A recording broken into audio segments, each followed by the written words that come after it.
Avenida Juárez y Musquis, ahí estaba el Teatro Herrera. Y ahí me tocó ver uno de los aeroplanitos que estaban bombardeando Torreón, y cayó una bomba cerca del teatro. Lo único que hizo fue destruir un tabarete y herir a un fulano. El general Escobar era muy amigo de mi papá, y el segundo era el general San Martín, y el tercero era el coronel Valadez, que era compadre de mi papá, era padrino de mi hermana mayor. El general se fue por el rumbo de Chihuahua, siguiendo la cosa del norte, a Escobar. Tuvieron un encuentro ahí cerca de Jiménez y los acabaron completamente, las fuerzas de Calles, las fuerzas del gobierno, los acabaron. Pronto fracasó, y lo que hizo Escobar pues fue que pidió préstamos a varios bancos y particulares, ¿verdad? Préstamos fortuitos, ¿verdad? Forzados. Muchos generales murieron y otros se fueron al exilio. Escobar se fue al exilio, fue a dar hasta Vancouver por allá, asaltando los bancos de Torreón y de Monterrey. ¿Usted sabe?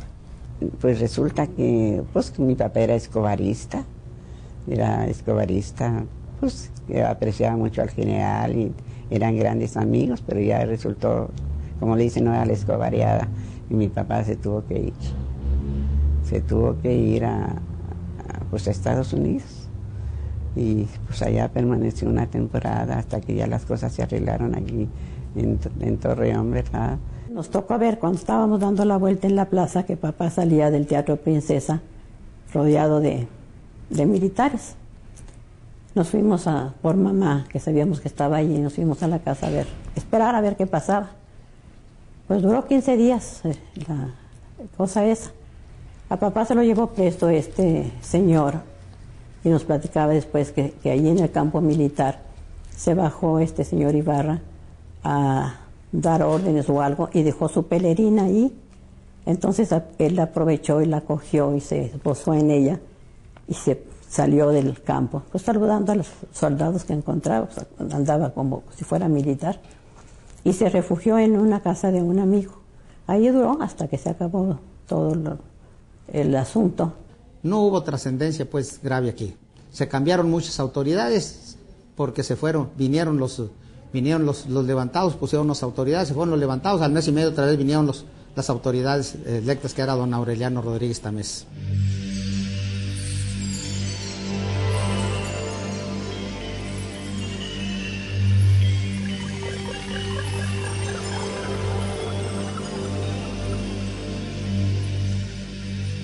Como punto de partida, como parteaguas de esa época, por la inauguración del Martínez. Y luego cuando ya se abrió el Teatro Isauro, pues había aquellos jueves de cortesía que llamaban. Los domingos íbamos al cine y nos regalaban a las damas, les regalaban su boleto gratis para el jueves.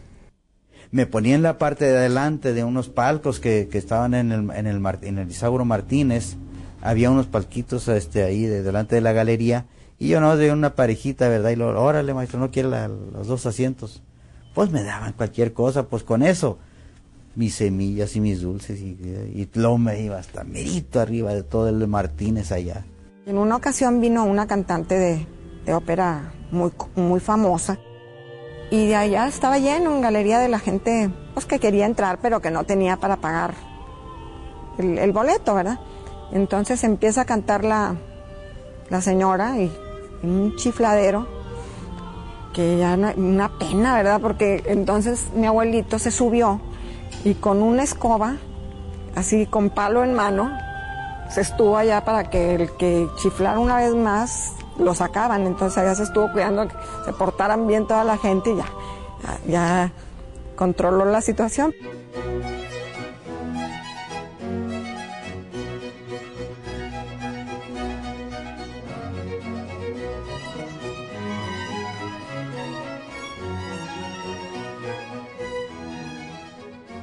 Yo oí hablar mucho de Río, y una vez que fui a Gómez, y cuando llegué allá le digo al que iba conmigo, y bueno, ¿y el río? No, pues ya lo pasamos. No, lo pasamos, ya no he visto una gota de agua desde que estoy aquí. Y dice, no, es que este río no es permanente, es un río que viene allá de cuando llueve en la sierra.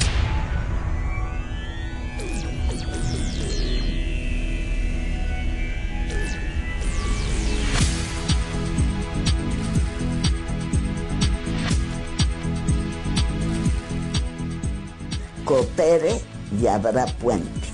Coopera y habrá puente. Coopere y habrá puente. Coopere y habrá puente.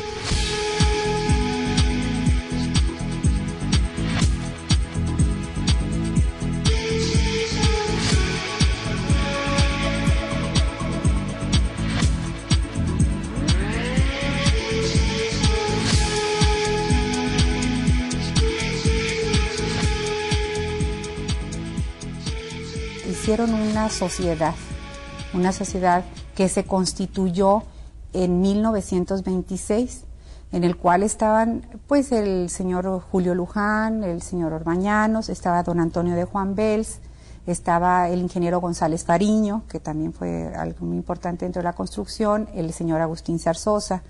Formaron la sociedad Puente Nazas, que se llamaba. Mi abuelito presidió esta sociedad para empezar a hacer trabajos, a trabajar para sacar fondos para construir este puente que era tan necesario. Que salgan a la calle como don Pancho Dingle con un botecito a pedir dinero para hacer un puente, cuando no había ni carreteras ni automóviles. Mi papá se metía la mano, no teníamos carro ni carretón, pero él iba y le echaba. Ay, nos daba gusto. Coopere usted y habrá puente. Ese era el espíritu de solidaridad de los laguneros. El constructor en sí fue el ingeniero Francisco J. Allen, con su ayudante que fue el señor Enrique Martínez Rubio. El día de la inauguración era un diciembre de 1931. Pues una alegría de la gente la inauguración. Se puso un listón tricolor en medio del puente. Las autoridades de Coahuila y las autoridades de Durango se encontraron en el centro al cortar el listón.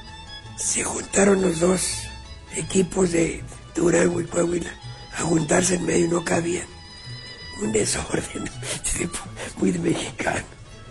Y allá en la mitad se hizo una plataforma fuera del río, arriba del río de madera, una jaula. La acababan de hacer y se hacía así, de la gente, y las reinas allá arriba. Don Isauro Martínez, que entregó la obra al gobernador, lo nombró a mi abuelo el paladín del puente, ¿verdad?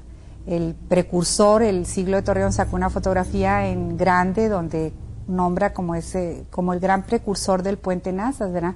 Creo que para él pues sí ha de ser fue algo muy, una de sus obras más grandes, ¿verdad?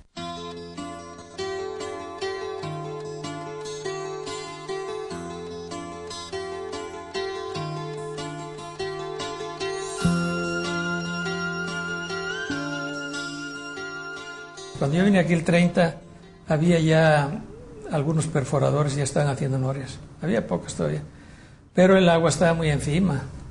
Aquí escarbaba uno 3 o 4 metros, salía el agua. En ese tiempo era una línea de las más rápidas del mundo, porque esos aviones se estuvieron estrenando casi con nosotros. Los primeros aviones que se fabricaron, se fabricaban de uno por uno, y dilataban en entregarlos, ¿no?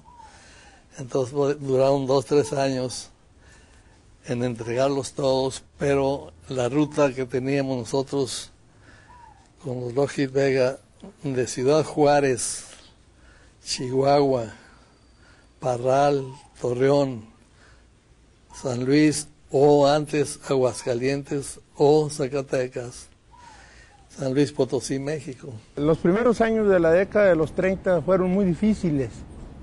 Fueron los años de la recesión económica que sufrió todo el mundo. Aquí, en este lugar donde estamos, se dejó de trabajar por 2 años. La planta cerró del 32 al 34. De 1934 en adelante fue cuando empezamos a recuperarnos en todo el mundo de esa recesión económica. El 31 y el 32 fueron muy malos. El algodón no valía nada. Se vendía un boleto y a ver cuánto es y cada quien se repartía. Yo mandaba muchachos a la estación del ferrocarril a invitar a los pasajeros que iban a tomar el tren a México o a Juárez a que se vinieran con nosotros. Y muchas veces conseguíamos, inclusive había veces que los pasajeros ya tenían sus boletos los recogíamos nosotros para devolverlos y así pagar el asiento del avión. Pero tenían mucha miedo de la gente a volar. La Alameda estaba, con esas columnas, estaba cercada, ¿verdad? Como todos los parques, como el jardín de San Marcos de Aguascalientes, que está cercado, así estaba la Alameda cercada, ¿verdad? Bueno, yo los mejores recuerdos que tengo de Torreón, allá en mi alocada y divertida juventud, en los años 30, qué bonito era Torreón. Era realmente un pueblo chico, no tenía ni 30,000 habitantes. En la Hidalgo, en el Hotel Salvador se ponía una orquesta y había paseo, pues en coches, que entonces había coches descubiertos o a pie. Nosotros preferíamos siempre a pie. Unas cuadras antes y unas cuadras después del hotel para oír la música. El matiné en el casino. Que eran también, bueno, para nosotros llamémosle un must, porque había también orquesta y se bailaba a mediodía los domingos. Y que se ponía muy bonita porque había aquellas piezas que no se usan ahora. Ahora sí son tan distintas que es puro estrujarse y patalear y todo eso. Ya iba uno a pie y daba la vuelta. Los muchachos iban por el lado izquierdo y las muchachas por el lado derecho. Y ahí se saludaban. Y se usaba que el muchacho le regalaba a uno gardenias. Porque allá andaban vendedores de gardenias, le regalaba uno gardenias y iniciaba pláticas ahí. Todas las noches se ponía muy animada la plaza con muchachas y muchachos. Ir a colear. Agarrar el tranvía cuando iba volando. Y teníamos una práctica tal que lo agarrábamos y brincabas tú y caías en el estribo y ahí vas. Y luego ya que veía el inspector o paraba el tranvía, pues te bajabas volado aún corriendo, aún andando el tranvía. Estaban las bancas corridas de un extremo al otro extremo de lo ancho del tranvía y ahí te acomodabas tú. Y muchos, por los pasillos que tenía el tranvía, comenzaban a torear a los auditores que venían a cobrarles el boleto. Pero no, yo siempre les pagué porque donde te pescaban te agarraban de las manos y te aventaban donde fueran. Yo tenía un amigo, Perico Montalbán, hermano de Ricardo Montalbán, y él iba en su coche y yo iba en el mío y hacíamos suerte. Yo me bajaba de mi coche caminando y me subía al coche de él, y se bajaba de su coche caminando y subía al mío y la gente nos aplaudía. Ahí en el cruce de la Colón y la Morelos, en donde estaba esa famosa escultura, ¿verdad?, que pues despertaba mucho nuestro interés como chamacos, porque era una mujer medio erótica, ¿verdad? Porque eran unas estatuas al desnudo en cada bocacalle, que causó el desagrado de Torreón por una parte, ¿verdad? Bueno, sí, hubo unas réplicas, ¿verdad?, que estaban por toda la avenida Morelos, agarraban creo desde la Colón para rumbo al oriente, ¿verdad? Casi cada 2-3 cuadras había una esculturita de algunos desnudos, pero hubo un presidente que probablemente no les gustaron porque estaban desnudas, se le hicieron indecentes y las quitó. Yo recuerdo que mi madre y yo vivíamos en Matamoros, donde está el cine Nazas, y toda esa zona, bueno, todo Torreón, pero yo recuerdo que en el mero centro de la ciudad empezaba la gente a alertarse unas a las otras, ¡ay, viene la tierra, ahí viene la tierra! Y corría todo el mundo a cerrar puertas y ventanas, y con todo y eso, pues de la casa suya, que entonces era, sacábamos la tierra del pasillo, por lo menos, con pala.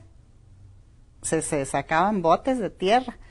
De no poderse ver a una distancia de 4 metros. Así de fuerte eran las tolvaneras. Que más de una vez me acuerdo haber visto pasar las láminas del mercado Villa cerca de mi casa. Pasaban volando como si fueran papeles. Antiguamente la gente en Semana Santa vestía de negro por luto por Cristo. Entonces todo el mundo iba de negro y la